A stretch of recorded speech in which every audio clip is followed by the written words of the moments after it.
Hi everyone, I'm Nerd Bummer. And I'm Tactic, and we're two of the hosts of the Online Warriors podcast. Our podcast started as a way for three best friends to keep in touch and discuss their nerdy hobbies like movies, gaming, tech, and more. Since then, we've grown into a great community. Every Wednesday, we chat about the latest nerdy news before getting hands-on with our weekly nerdy adventures. And don't forget our high-stakes trivia game. Come join the fun at onlinewarriorspodcast.com and every major podcast platform. And now, back to Collateral Cinema. I'm Bo Maddox. I'm Robert Ortegon. I'm Ashley Chancellor. I'm Agent Scott. And I'm Cam the Provocateur. And this is Collateral Cinema with SpyHards Podcast.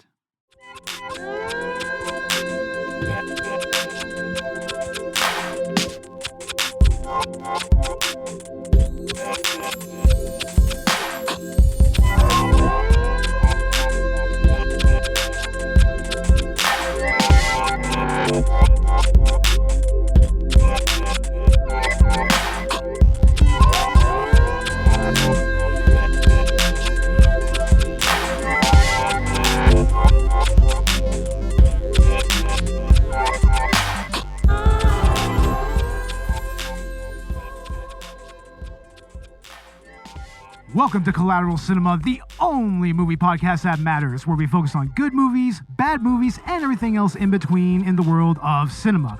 We're podcasting straight from somewhere in South Texas, and yes, my friends, we are a 420 friendly podcast. So whatever you have, be it dabs, blunts, bongs, or joints, smoke it if you've got it.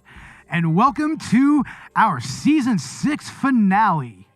God damn, guys, I cannot believe that we have gotten this far with this show, right? Stuck together 6 years, man. Almost 10 years. Something like that, You think we can go there? You think we can get 10 years? I didn't know, man. I mean... We're going to have to. We're in it for the long haul anyway, right? Oh, exactly. I mean, we're just going to keep doing this just until the end of time, I guess. I don't know. Yeah, we got nothing else to do. We live in the hill countries. Yeah, we're out in the hill. We're out somewhere in the hill country. Yep. And... yeah, on our season finale, we actually have some very interesting guests with us who have been on the podcast before on our Star Wars prequel episode. And that is Cam the Provocateur and Agent Scott from the SpyHards podcast. How are you guys doing? Living the dream. Wonderful. Yep. Thank you for having us back on the show. We're keeping up our sort of score, our record of coming on your show and not talking about spy movies, despite that being our expertise. Exactly. I mean, I don't know. I guess there's some espionage and intrigue involved in Star Wars, so maybe that's kind of up your alley, especially the prequels, you know? Yeah, Rogue One counts as a spy movie. Definitely. Yeah. That wasn't bad either. Rogue One's pretty cool. Yeah, Rogue One is awesome. I like Rogue One. Yeah, Rogue One is probably actually one of the better Star Wars movies, and it's not even part of the quote-unquote Skywalker saga.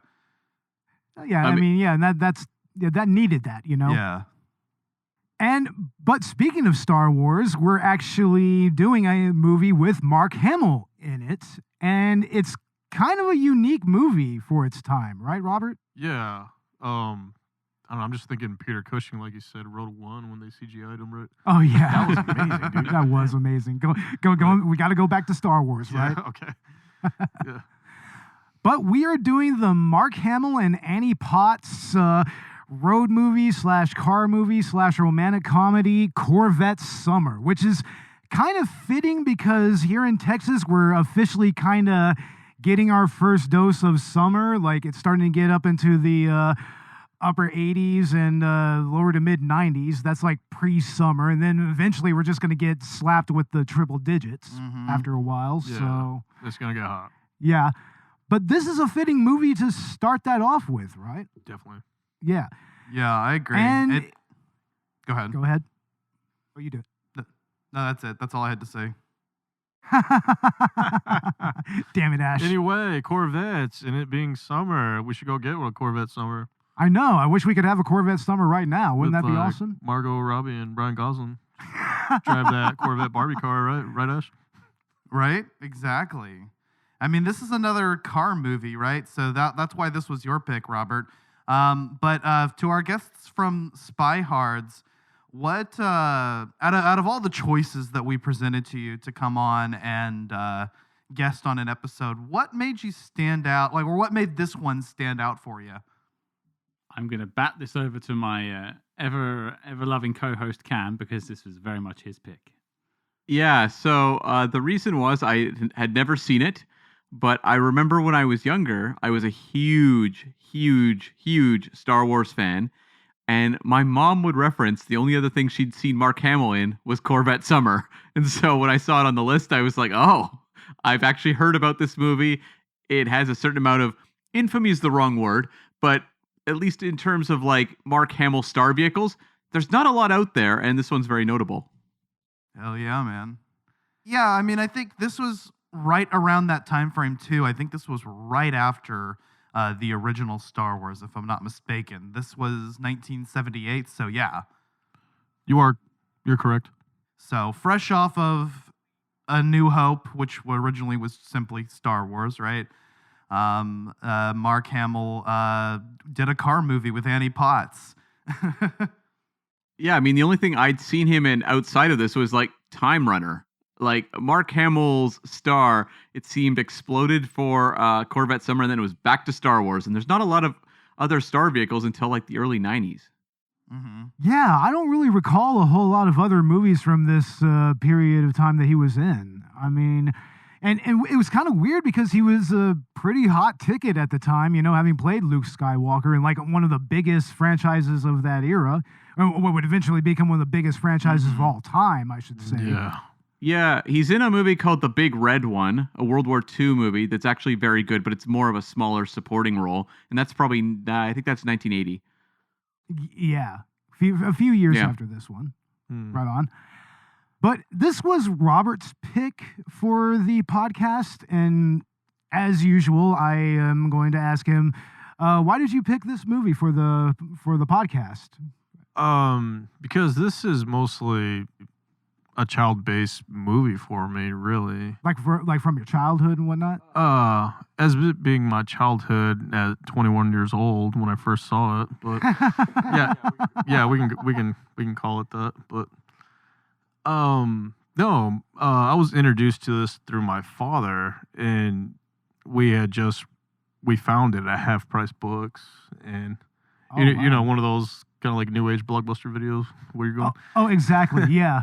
No. Anyway, I had this whole made for TV movie thing, and then we just stumbled upon this, and then we put it on, and yeah, dude, fell in love with it right away. You know.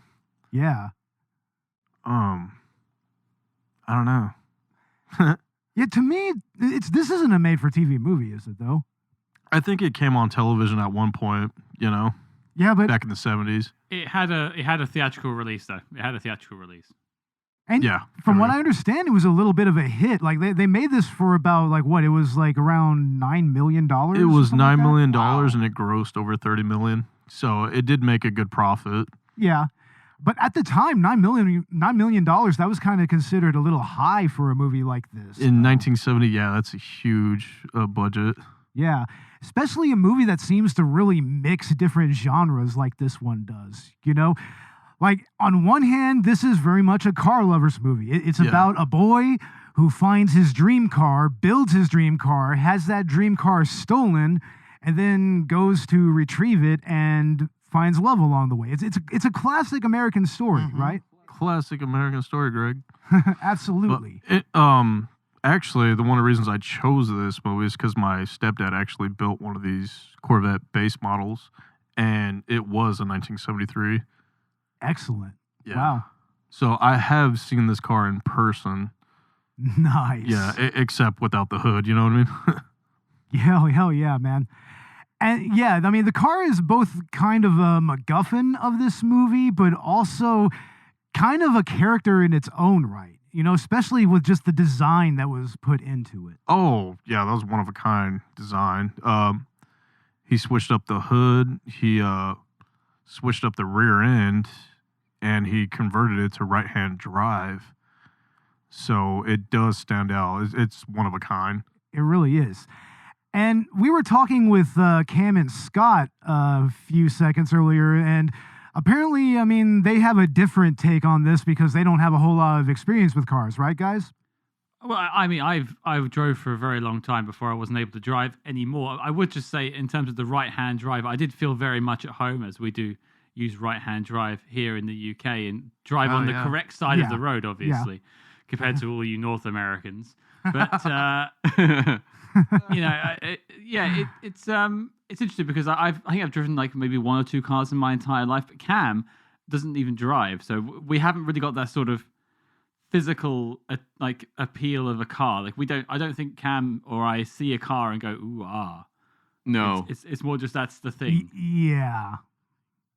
Really? Oh man, I was 12 years old. My first car, you wouldn't believe this, was a 1970 Mach 1.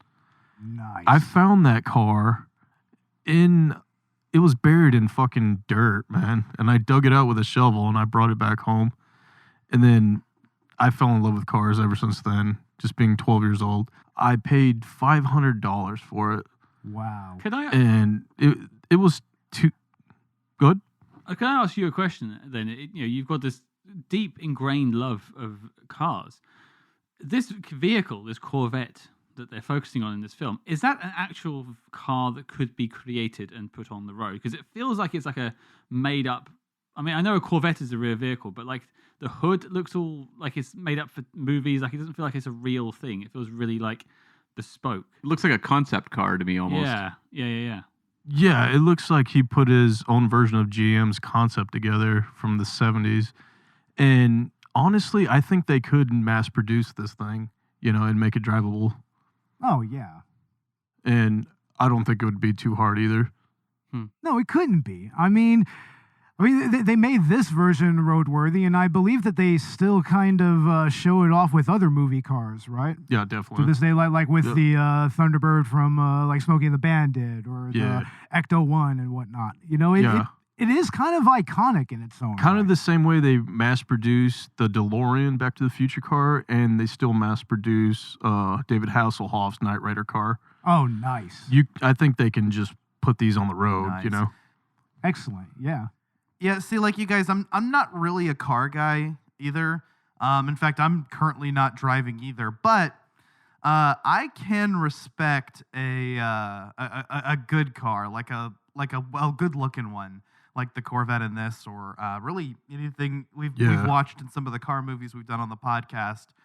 I'm thinking back to Gone in 60 Seconds.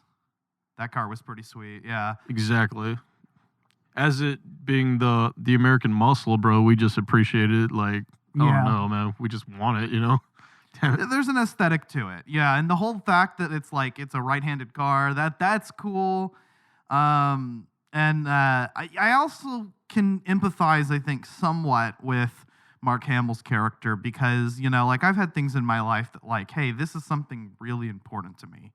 And a lot of other people don't understand the relationship I have with this thing, and for Mark Hamill's character, it's this car, right?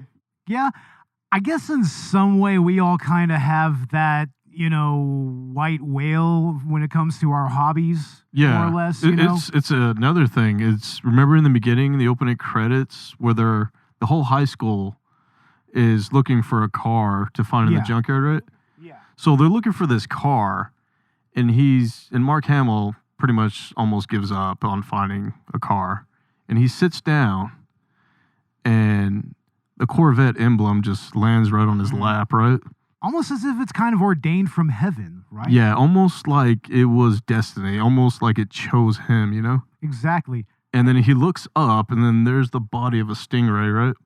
Yeah, and he is so excited by that. I mean, just that entire sequence is kind of funny in its own right because he's kind of a madman in this movie, and it kind of starts here when he sees that stingray.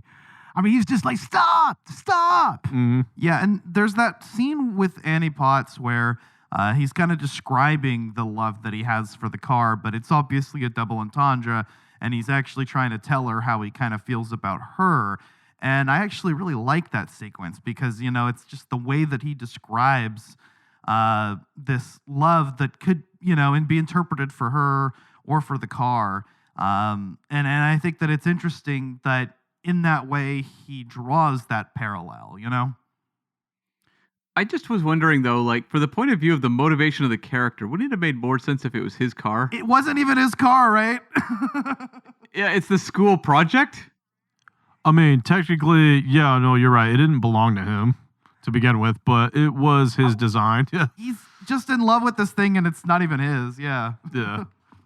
I would say it's just on the principle of just how much he put into it. I could kind of feel him there, you know, because that is a work of craftsmanship to a degree. You know what I mean? Honestly, yeah, he put his heart and soul into this thing.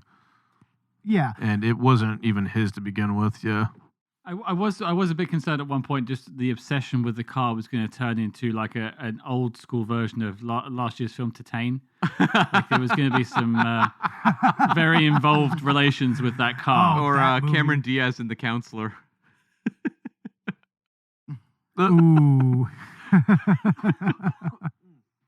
What are you doing with that exhaust pipe? Put it down, Mark. Oh no.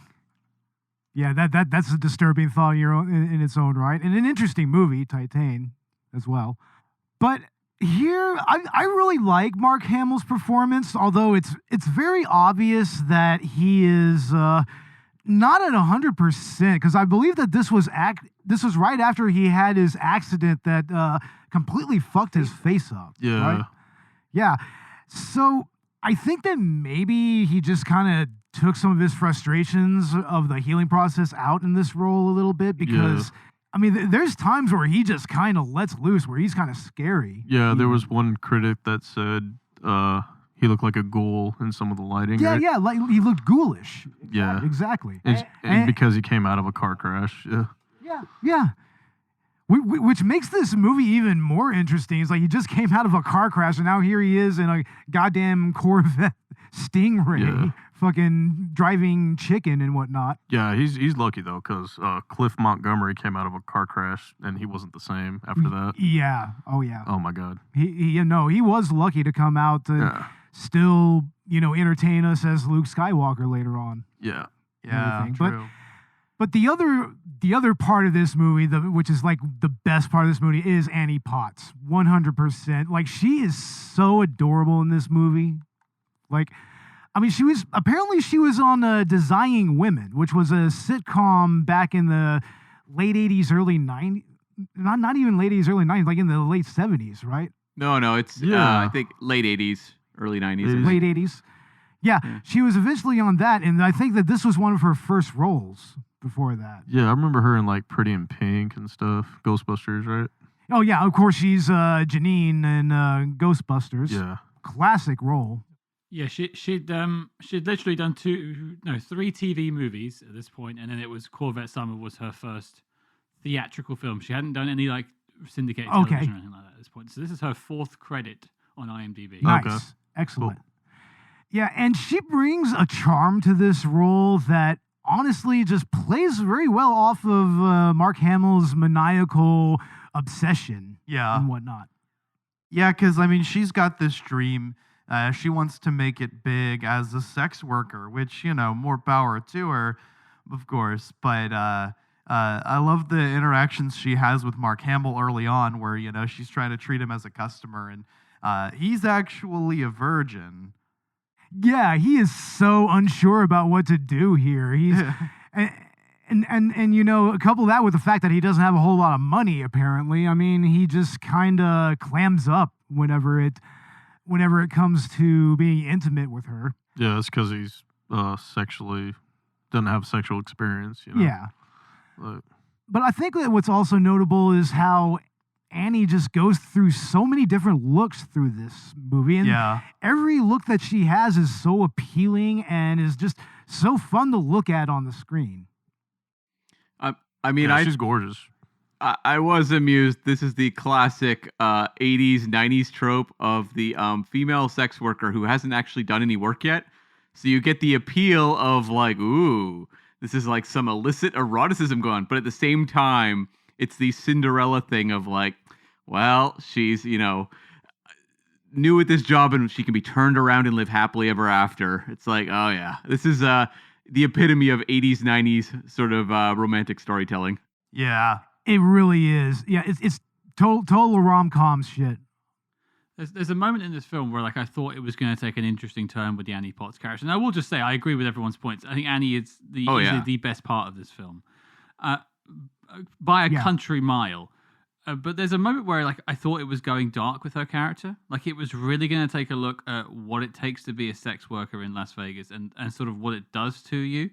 She goes out, has that first night and comes back. She's all bedraggled. And I thought, oh, wow, they're going to really sort of take a look at this. But then they just palm it off because really the story is about the Corvette and Mark Hamill. I understand.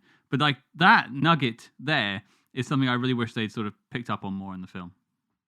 Yeah, it feels like there's a character arc there that's just kind of dropped, just right in the middle of when it's starting to kind of boil a little bit, Yeah, I mean, it really only comes into play later with him thinking that she's gone back to that profession and, the tension of her maybe, even later in the film, actually going back to it, and or thinking about it.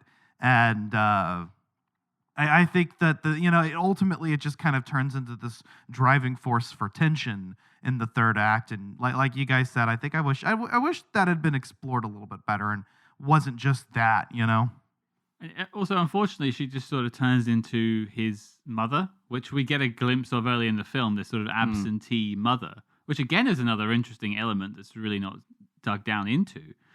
But she just becomes there's a moment where she's hosing him down in the car wash and she's got her hair in curlers and a nightie. it just feels like a mother, you know what I mean? She's just cleaning her child off. Oh, you got mucky in the mud. Oh, you silly sausage. Just hosing him down. It's not like a sexual chemistry. It's more like a maternal chemistry. Yeah, it's kind of a weird way to go about a character like this, I mean, you maternalize her, and it just kind of it kind of juxtaposes that with how Mark Hamill is acting throughout the entire movie, which he's a kid, he's still a kid, Yeah, Bo and I were saying that he's an extrovert and just a kid, and mostly seeing the world through the eyes of a child, and its first times of venturing out. So, and he just graduated, you know what I mean? Yeah. And I had one critic state that was autism because, they thought he was on the spectrum, I'm Could be. No, that's not really what that is. I mean, I think it can be interpreted that way. I've seen acting like this, and, Elia Kazan picks James Dean for East of Eden, and it's because he saw the world through the eyes of a child, almost like that famous book, The Little Prince. Yeah. You guys ever seen The Little Prince or read the book? Yeah, I've read the book. It was basically an astronaut who came down as a little child, and and as a man astronaut, and he saw the world through the eyes of a child. And I think right through there, you captivate your audience. You know what I mean? Yeah. I mean, I've done acting. I'm a student of acting too, Hells yeah. So mostly you would captivate your audience through the eyes of a child, mostly that childlike wonderment thing, you know what I mean? Yeah, exactly. I hear you. Kind of like being Pony Boy and Outsiders, you know what I mean? Yeah, exactly. Pony Boy, they don't do that sort of acting anymore, you know what I mean? Where that old fade out, you don't see it anymore. Not as much. No, not really. Mm-mm. And that was old stage presence too, Exactly. But yeah, I mean, it is interesting looking at Annie Potts as kind of a substitute for Hamill's mom here. I mean, because there really just is no other actual positive female presence in his life other than Vanessa. Yeah, that's true. I mean, he's mom just up and leaves while he's away, right? And kind of just like, yeah, well, if he finds me, he finds me. But it's like, man.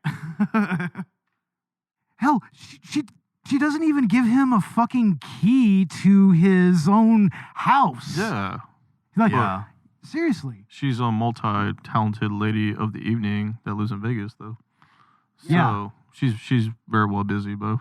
Yeah, I mean, she goes to like a lounge, which I'm sorry, in the grand scheme of things, lounges are tacky as fuck. Give me a dive bar or so, just a straight pub or something like that, right? Yeah, just your basic pub, like American Werewolf in London. Or Shaun of the Dead. There you go.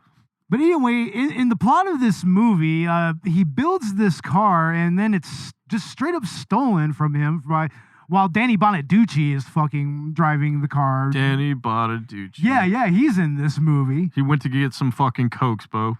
He went to get some Cokes. Why would you go get some Cokes? How many Cokes do you need, Ash? Like 14? I know, like Mark Hamill was just like, do I look like I'm thirsty? How many Cokes does anybody need to have? But yeah, it's stolen, and the cops pretty much tell them there's no way we're going to recover this car. It's a one of a kind and whatnot. It's gone. I'm sorry. And he eventually finds out where it's at. It's in Las Vegas. So this is where the road trip element of this movie comes in. It's when we start heading towards Las Vegas, or Los Huevos, as the LA Chicanos were East saying LA. it. East LA. Let's get that right. East LA, exactly. Those guys are cool as fuck, man. Like, they're just all about, like, we're all about class. Class, man. Class. It's like class. Driving it's like 15 miles an hour is class, I bro. can feel that, though, right? It is class. It is totally class. Class. I wouldn't want to spill my drink on an intersection right now. Oh, of course not. Right. But yeah, I mean, he just kind of... to me, it's just more about, the journey than anything. It's like eventually he does get the car back, but in the end, that doesn't matter, right? Because he just gives it back to the school. He doesn't, after all this time of claiming that it's his fucking car, he doesn't even keep it in the end. It's all about, his overall arc and kind of growing beyond the car a little bit. I think right? it was more of a principle, too. Yeah, it's more or less by principle. It was a principle and the fact that his heart and soul was into this thing. But also it's the fact that, as it turns out, Mr. McGrath, his shop teacher, he's the one that's in on the car thievery. Mm. What he pretty much heads up the car thievery. Mm. And it's kind of interesting to kind of see how Mark Hamill deals with that. At first, he's completely torn. He's gutted by this revelation. And then he accepts a job only to just come around and steal the car all over again because Annie Potts wanted him to, So, I mean, I guess I'm just trying to figure out, how coherent is this script? I mean, It's a fun script, but there's some points where it's not very coherent, right? Bo and I were saying that, yeah, he may have had a Spider-Man 2 moment where he forgot who he was, Totally. Yeah, exactly. And then she tries to make him figure it out again, and then it's up to him how he repaints the car in one night and like changes himself, you know what I mean? Again. Yeah, which is weird because for him, the salary that he was giving him, like $850 a week, weekly, dude. It's like for him, you would think that would be a great job, right? That's $1978. Like, think about that. Yeah. In $78 exactly. Yeah, dude. Yeah, adjusted for inflation, he's making some bank. Some of us make that in 2 weeks, Oh my God. Exactly. And but he just all of a sudden just ups and decides to take this car, take it back to the school, get his diploma, and then I guess just go off with Annie Potts into the sunset. Yeah, his journey, his dream transitions from, like he's done the thing with the car, he's returned it to its rightful place, and now it's just about her, and she's all that he wants. And I think that's like the culmination of his character journey, right? Yeah, exactly. Exactly. She's all that matters at the end. Yeah. I will just throw in, I just did the inflation calculator, and in 1980s money, $850 is now $3,100. So he was making a lot of dough. Wow. God dang. And he dressed it. He was. God. And that was just stripping cars and doing body work. Oh my god. Jesus. That's incredible. I mean, it's what he's good at, you know? Yeah. He's got talent. Yeah, and I like how at that Definitely point he actually negotiates his salary and he negotiates the manner in which that he's paid. Like, listen, you know, like you had to crush my dream for this, so, and he knows what he's worth. Yeah. So he gets that extra 150 out of it. I get the feeling with this. I mean, just speaking about you talking about the script and stuff. I get the feeling that Mark Hamill's presence looms large over this production because I've read a lot about it, and it seems to be like his get away from Star Wars project. I want to be seen as something different, and I think the incoherency in the script was there to give him moments of There you go. I don't know, acting in air quotes. Whereas I don't think necessarily the narrative makes particular sense. That he's all over the place as a character, making lots of weird choices, and by the end he decides he doesn't even need the car in the first place. All he needs is the love of his own mother. He also feels like he's not a very generous co-star. He is very much like trying to do a one-man show kind of performance, while everyone else is trying to make this more of a, sharing the screen versus like what Mark Hamill's doing. It's very strange. It is an incredibly strange performance. It's deranged, not strange. It's yeah. It's the car of a lifetime. It took him all year to build it. Hell, I'm going to drive that thing right up to General Motors' front door. One night to lose it. Hey,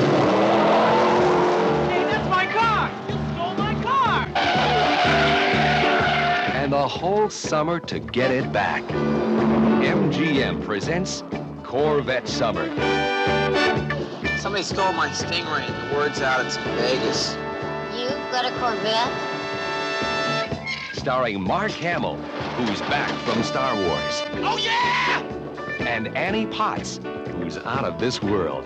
You're gonna spend the night. Comprende, amigo? If he knew as much about girls as he does about cars, he wouldn't be so nervous. Peel off them duds, sailor, and let me see what you got. Sure. And if she knew as much about cars as she does about boys, What do you drink? she wouldn't be so jealous. Motor oil? And if you knew as much as they know about this candy apple metal flake Corvette, you'd be chasing it too. I'm helping you, dope. I'm helping you find your car. You run up against a car thief, you're liable to wind up at the bottom of Lake Mead. He's into fast cars. Why don't you write a letter to the car? Dear car. She's into black velvet. Beg your pardon? Wow!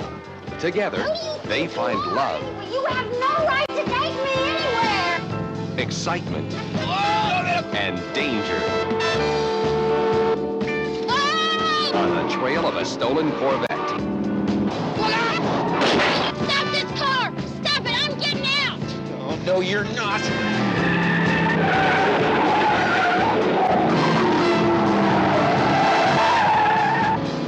Mark Hamill, Annie Potts. It's the girl, You're insane! the car, and the time that separates the men from the boys. Corvette Summer, That's a terrific car. a fiberglass romance. Yeah, like I said, a maniacal madman throughout the entire movie. It's almost a mental illness. It's the car thing, you know? Yeah. Sorry. But like I said, he was probably pretty loopy after his accident. Yeah. You know, that I think that really had a lot more to do with it than anything. Because, I mean, the man's face had to be reconstructed, for fuck's sake. And Still going through recovery, even though doing the film, too. yeah, and I can kind of get why he did a movie like this. I mean, there's some stunt work in here, but not a whole lot. It's not probably not nearly as demanding as, say, what he was doing on Star Wars, on any of those movies. So, I mean, maybe for him, he kind of saw this as kind of a low impact role after having such a traumatic thing happen to him. I don't know. There's a lot of stunts in this movie, and I mean, Star Wars is mostly special effects, right? And Well, he could have had a stunt double for most of this. that's true too. The villain, Yeah, I think the villain, so. They usually do. You're not wrong there. The villain clearly had a stunt double, Yeah. given the crash at the end where there was a man in a black helmet careening off the road. Exactly. Oh, that chase scene at the end, bro, where they're on the highway, like heading back from Vegas. That was amazing, too. That was almost like something out of like Vanishing Point. Oh, definitely. And then, of course, you have Annie Potts the entire time just being like, where do you get off? Yeah. You know, just doing her whole thing and just tearing into Mark Hamill the whole time. She does not knowing what's going on, doesn't No, realize. she has no idea what's going on. He just barged into the hotel room that she was filming in and just took her, you know? And yeah, that last scene where they play chicken, it's like that is hilarious.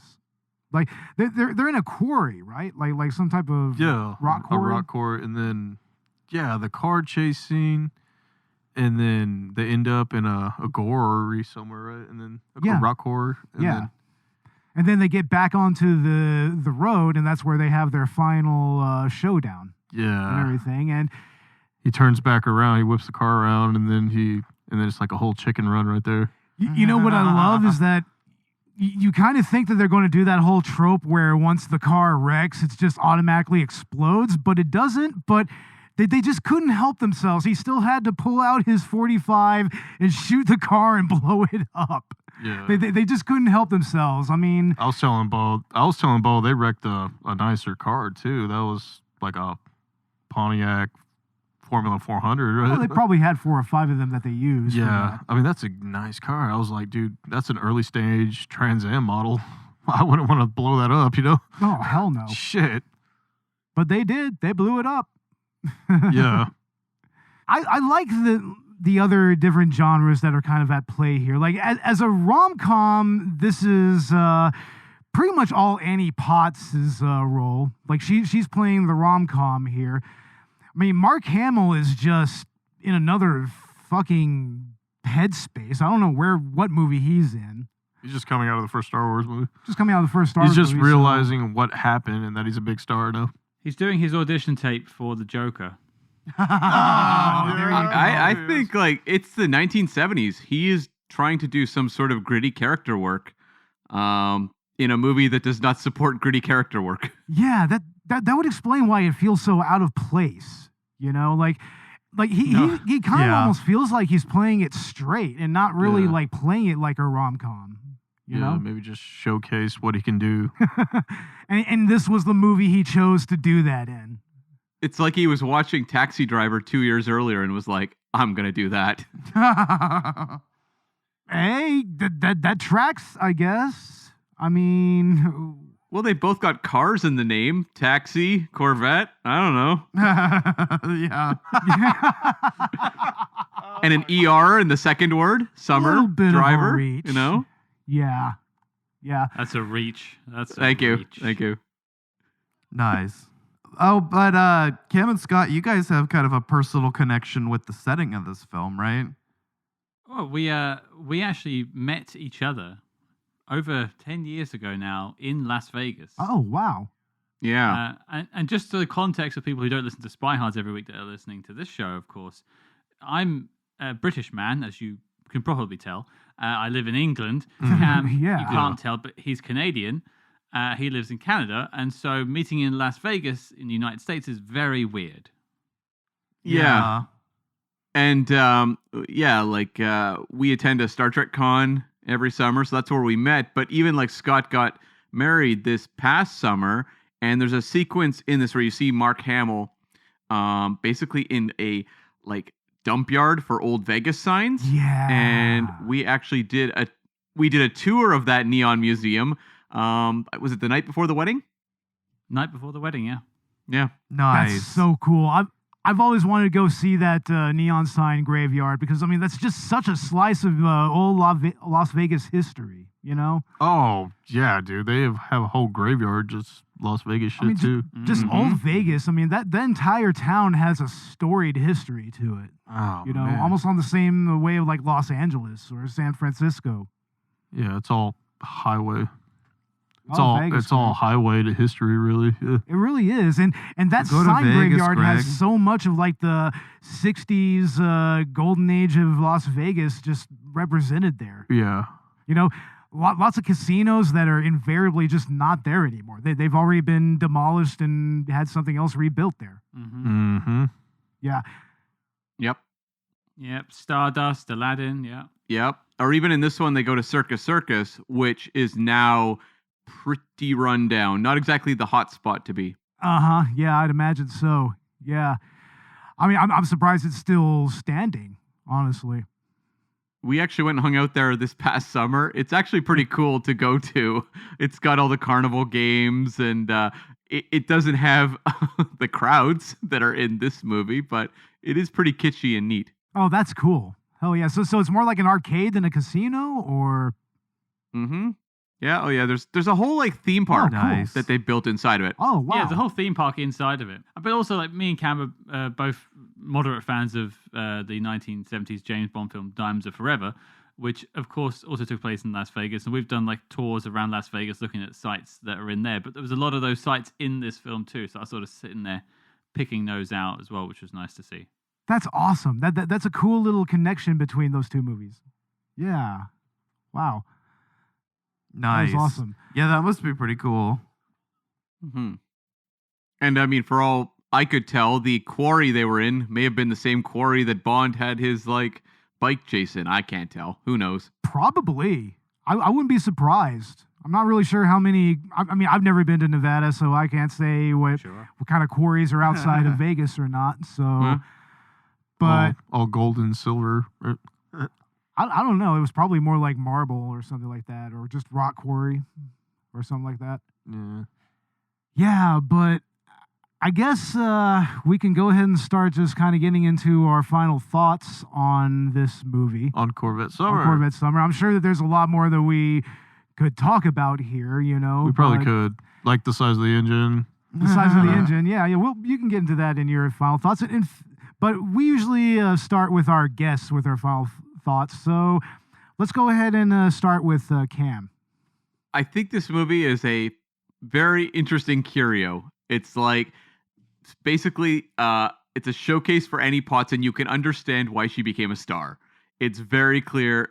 The material she is given is not great, but she can run away with it and just like pop off the screen. Like, it's very clear that this is someone who is going to be a kind of household name for many decades to come. And Mark Hamill, it's interesting to see him in kind of this uncertain phase. He's become a star thanks to Star Wars, but like, what does he do now? Mm-hmm. And it would be, I think, a little while before he'd figured it out. So I wouldn't say like overall this is a movie that holds up particularly well, but that doesn't mean it isn't interesting to watch. Yeah, I can see where you could say that it doesn't hold up well, you know? Like, especially a lot of the old scenes in Vegas and whatnot, but yeah. But yeah, no, it absolutely is a showcase for Annie Potts. I agree with that 100%.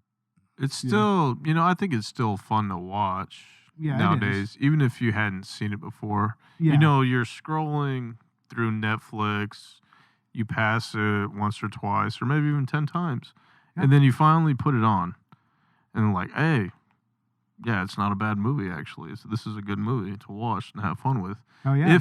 If you're a car enthusiast, really, mostly. Yeah. But all right, Scott, your final thoughts. It's an interesting film to look at. I think as a coming of age story, there's a lot of interesting elements in here to maybe look at. I think what the problem with this film is for me is that it doesn't reach its own potential, doesn't live up to that potential. There's lots of funny, interesting, maybe even quite deep elements and plot points in this film that are just sort of left, all in the name of furthering the story of this car and the boy in the car, which is what it's named after. I totally get it. But I just don't think Mark Hamill was the right guy to lead it, unfortunately. I don't know much about the director either, but I think in a different director with a different lead, I think people might still be talking about this film. Yeah, the director did some movies, like he did Batteries Not Included. Oh, really? Which I saw when I was young. Hell yeah. And Oh, that movie was cool. Batteries Not Included. He also did the movie Bingo, which was a really terrible dog I movie. think I remember that one too. Oof. Yeah. Yeah. But going off Scott's point, I do kind of feel like in some ways Annie Potts should have been the lead in this movie, maybe, and Mark Hamill should have been the side character, because it kind of feels like his character is just kind of shoved into this rom-com featuring Annie Potts in a road movie, right? Yeah, mostly introducing Annie Potts, bringing her up as a young actress. I'm thinking that's what it's meant for, right? Yeah, exactly. That's what it looks like. For the most part. All right, Ash, what are your final thoughts? You know, I'm not a car enthusiast, but I am a fan of. You drove a Monte Carlo. You're not a car enthusiast? I know, and I loved it. What?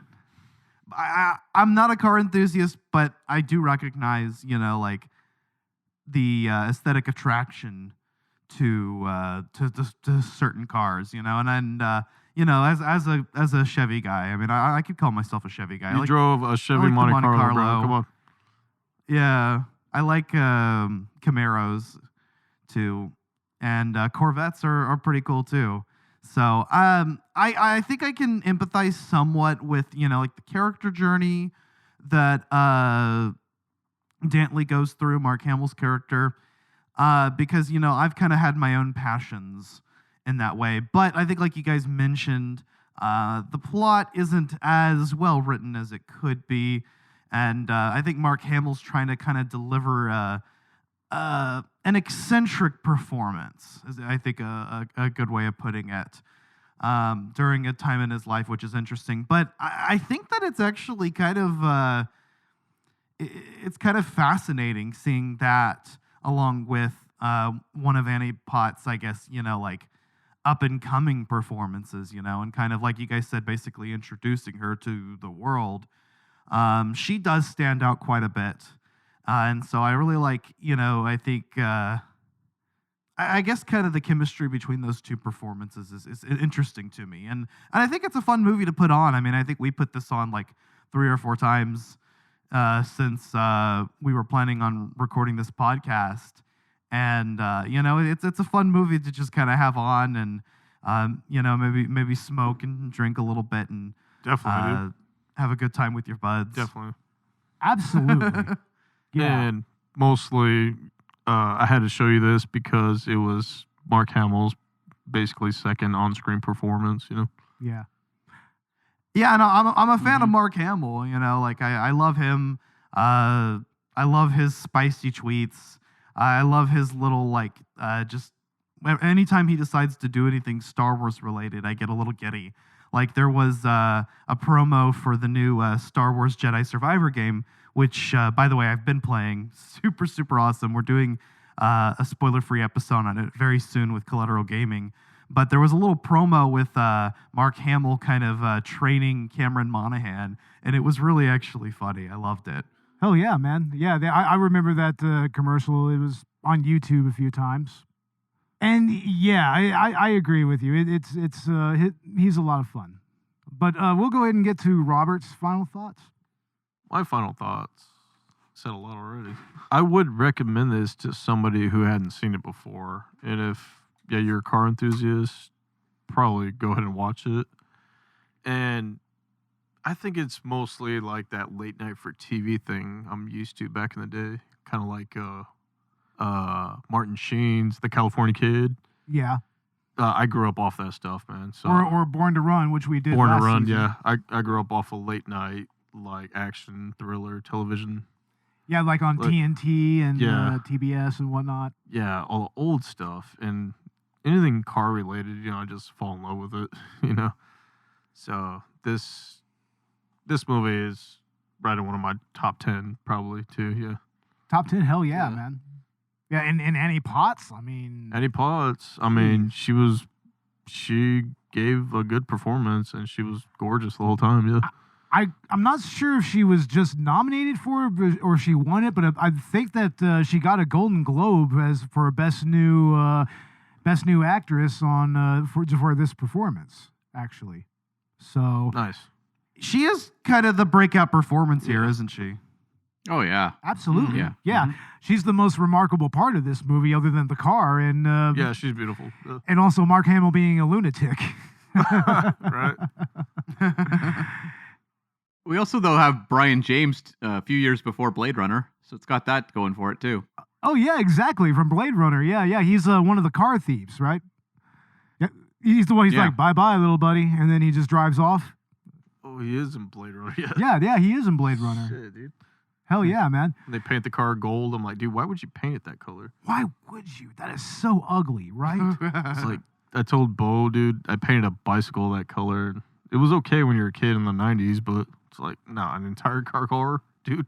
Yeah, it's one of those things that when you're younger, it sounds like it would be a good idea, but it looks really isn't. cool. I mean, that gold flake was new back then, right? I You know, don't it's know. like some goth kid saying like, "I'm gonna paint my entire room black." Yeah, no It's like, shit, dude. dude, I don't think that's gonna work out the way you think it's gonna work out. Yeah.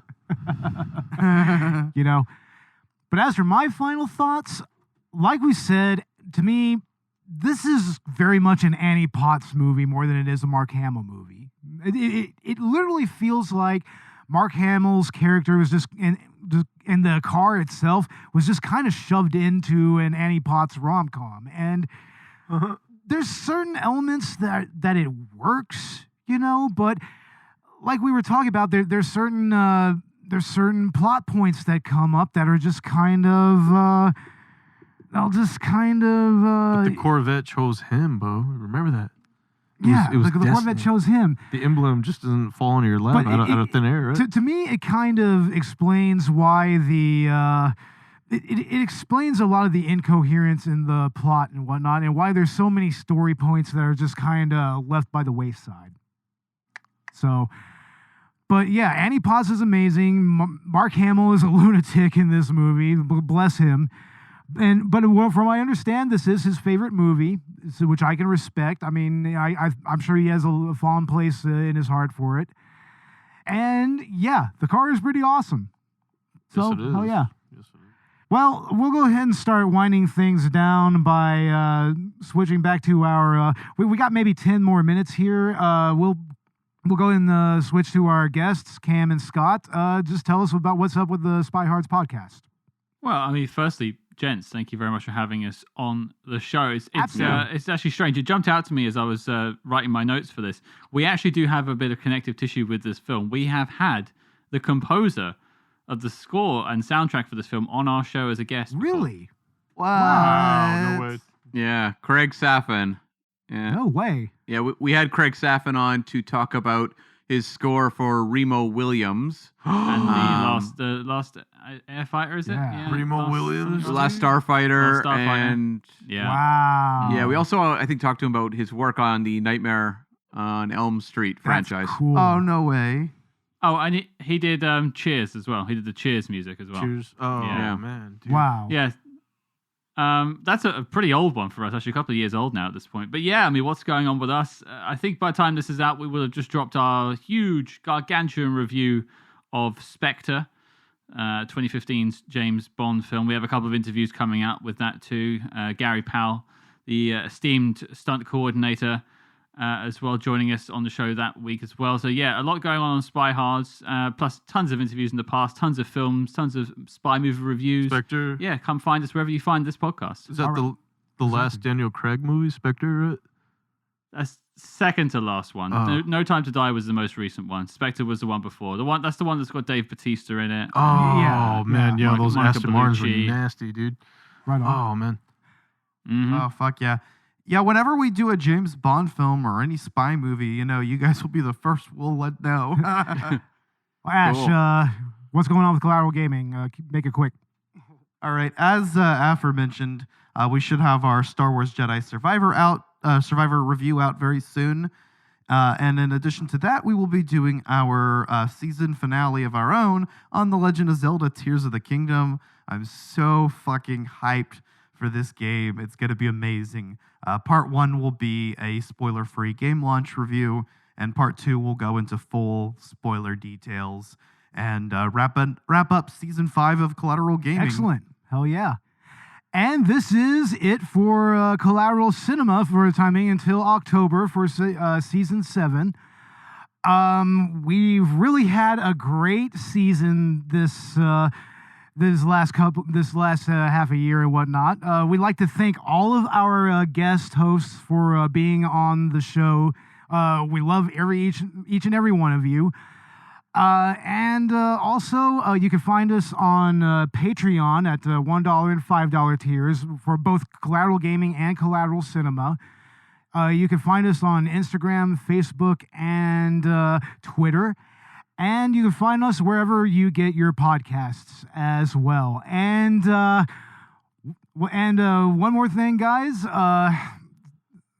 We did dedicate this season to our dear friend Dave Kelly, who unfortunately passed away before our season began. So, Dave, this is for you. We love you, man. Love you, Dave. Oh, I miss you, bro. Quick drink. We miss him so much. And yes, we thank each and every one of you for joining us this season. It's been a lot of fun, and look forward for more commentaries, more director's cut stuff. We have a Super Mario Brothers episode coming up very soon on the new movie. And yeah, we will definitely still be active during the postseason. So yeah, I mean, for sure, I think we should do Guardians 3 because that just came out this weekend. I've heard a lot of really good things. I love the Guardians films. Yeah, we need to talk about Guardians 3. We need to talk about Scream 6. Like, I mean, we're going to try to stay on top of all the new releases this summer. So stick around for that, and also some other episodes and other contents from the director's cut. So, yeah, thanks for listening to us this season. It's been a lot of fun. Guys, y'all have anything else to add? Look for Texas Sundown.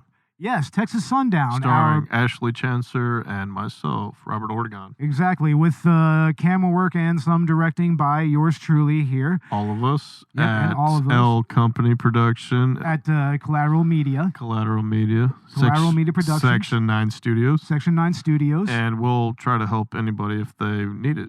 Exactly, yeah. If y'all need help with anything, any type of content or anything like that, we might be able to help you out, so hit us up.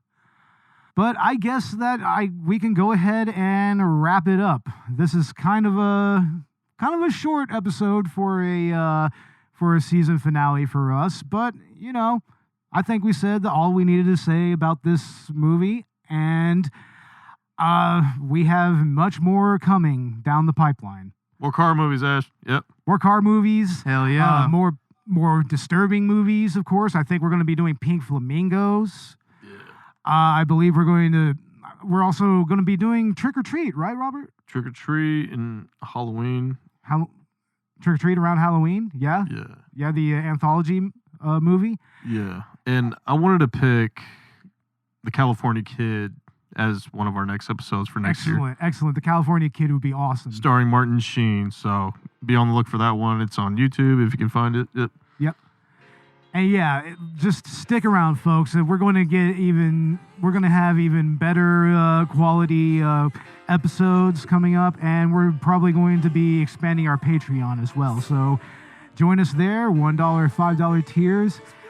And I guess with that, we can wrap this season up finally. Thanks again for being on, Cam and Scott from the SpyHards podcast. Yeah, thanks once again. No, thank you. Thank you for the invite. Thank you. Thanks for having us. Thanks for allowing us to see you off on your season finale. Definitely. Yeah. It was fun having you guys with us. Honestly. And we'll definitely have you guys back on anytime, and y'all can hit us up for whatever episode. If y'all have something in mind for us, like, we would love to join y'all. So For sure. Definitely. For sure. Until then, we'll always have the Corvette and Annie Potts. Oh, definitely. We'll always have Annie Potts and the Corvette. Exactly. Actually, yeah, I like this episode with you guys. Thanks for being on the show. Yeah, it was a lot of fun, guys. Our pleasure. Thank you so much. And with that said, I'm Bo Maddox. I'm Robert Ortegon. I'm Ashley Chancellor. I'm Agent Scott. And I'm Cam the Provocateur. And this was Collateral Cinema with the SpyHards podcast. Season finale is finally in the can. See y'all later in October.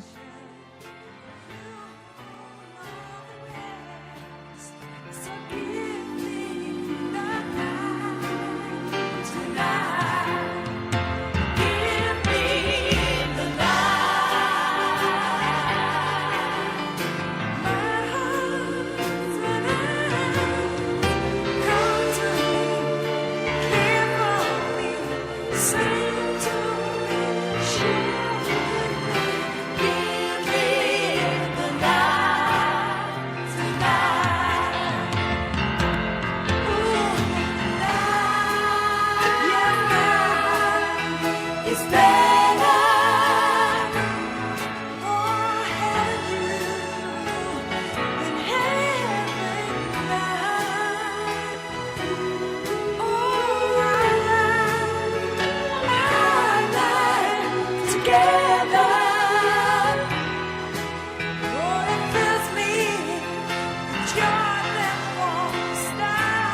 Collateral Cinema is a Collateral Media podcast. All music and movie clips are owned by the respective creators and are used for educational purposes only. Please don't sue us. We're poor.